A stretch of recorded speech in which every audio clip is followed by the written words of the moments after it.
महाराष्ट्राच्या राजकारणामध्ये सध्या एक गुंड महत्त्वाचा ठरतोय आणि याला कारण आहे सध्याचे विधान परिषदेचे सभापती राम शिंदे आणि राष्ट्रवादी काँग्रेस शरदचंद्र पवार पक्षाचे आमदार रोहित पवार या दोन्ही नेत्यांमध्ये एका गुंडावरून आरोपांच्या फैरी झडतात।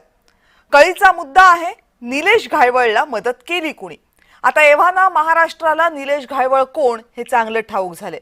तोच निलेश घायवळ ज्याच्यावर कोथरूड गोळीबार प्रकरणात आरोप झाले आणि पुणे पोलीस निलेश घायवळपर्यंत पोहोचण्या अगोदर तोच निलेश घायवळ हा लंडन मार्गे स्वित्झर्लंडला पळाल्याची चर्चा आहे। आता या निलेश घायवळशी जवळचे संबंध नेमके कुणाचे आहेत?